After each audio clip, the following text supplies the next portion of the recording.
ఓం గణేశాయ నమః. ఓం గురుభ్యో నమః. ఓం శ్రీ సాయినాథాయ నమః.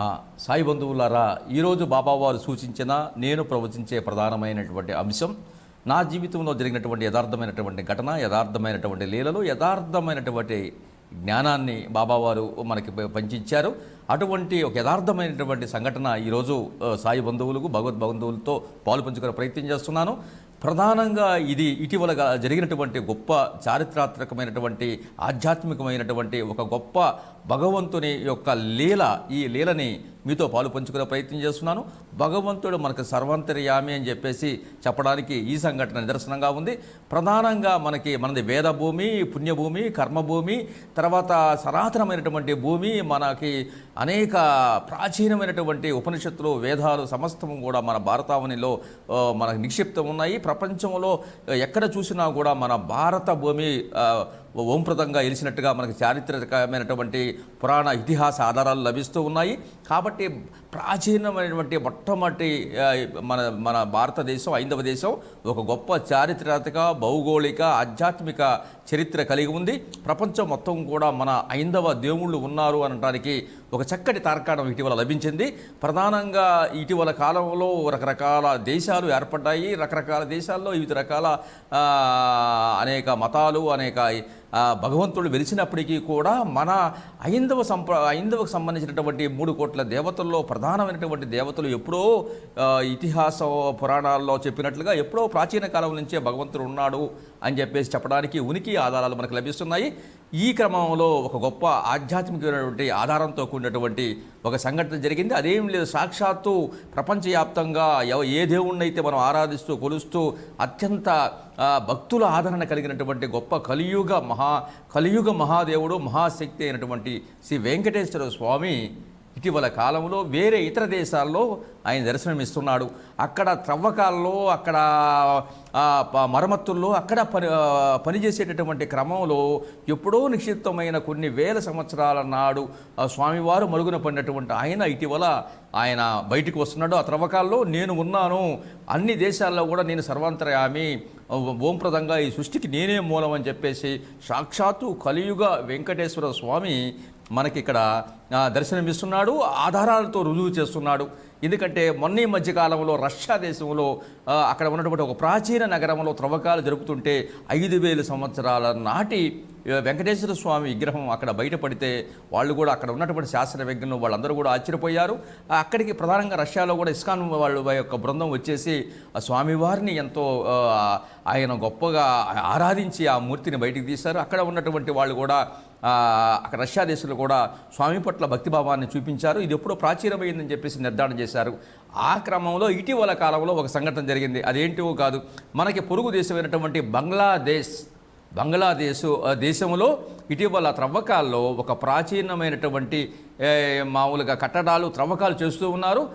చాలామంది కూడా ఈ త్రవ్వకాల్లో ప్రధానంగా మరమ్మతులతో ప్రోక్లేన్లు, ఇతర ఆధునికమైనటువంటి సామాగ్రిని ఉపయోగించి ఈ త్రవ్వకాలు జరుపుతూ ఉంటారు. వేగవంతంగా చేయడానికి ఈ మరమ్మతులు ఉపయోగిస్తారు. ఈ క్రమంలో ఈ ప్రోక్లేన్లతో భూమిలో ఉన్నటువంటి ఈ త్రవ్వకాలు చేస్తున్నటువంటి క్రమంలో మనకి ఇక్కడ ఒక నల్లటి పెద్ద రాతి లాగా ముద్దలాగా కనిపించింది. వాళ్ళు ఆ రాతి ముద్ద ఆ కట్టడం కనిపించడంతో అది తీయడానికి కాస్త శ్రమించారు. అందరూ కలిసి అక్కడ ఉన్నటువంటి బంగ్లాదేశీలు అందరూ కూడా కూడుకొని ఏంటి నల్లరాయి ఇంత గట్టిగా తగ్గుతుందని అక్కడ వాళ్ళందరితో అతి కష్టం మీద ఆ రాయిని తీసేటువంటి ప్రయత్నం చేశారు. కొద్దిగా రాయి తీసే క్రమంలో అక్కడ ఆ నల్లరాయి కాస్త ఒక విగ్రహం లాగా కనిపించింది. ఏంటి ఆ విగ్రహం అని వాళ్ళు కూడా సందేహం, ఆశ్చర్యం వేశారు. మరి కొంతమంది వచ్చి ఆ విగ్రహాన్ని జాగ్రత్తగా తీసే ప్రయత్నం చేస్తే బాగుంటుందని అనుకున్నారు. అందరూ కలిసి ఆ ప్రోక్లేన్తో ఒక తాడు లాంటిది సహాయంతో అక్కడ ఆ ప్రోక్లేన్కి కట్టి అందరూ కూడా చాలా జాగ్రత్తగా, చాలా సున్నితంగా జిజ్ఞాసతో అసలుకి ఆ నల్లరాయి విగ్రహం ఏంటి అనే దానితో వాళ్ళందరూ కూడా సహకరించి ఆ ప్రోక్లేన్ సహాయంతో ఆ విగ్రహాన్ని బయటికి తీయడం జరిగింది.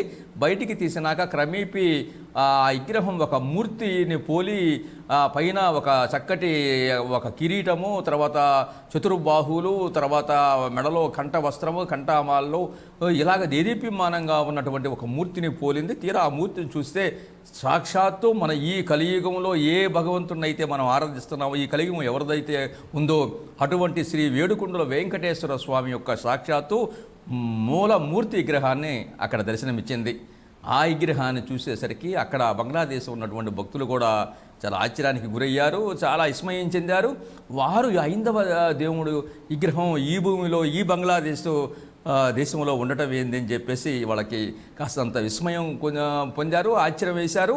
తర్వాత వాళ్ళలో ఒక హైందవ భక్తిభావం కూడా ఉంది అనేటటువంటి భావన గోచరించినట్టుగా తెలుస్తూ ఉంది.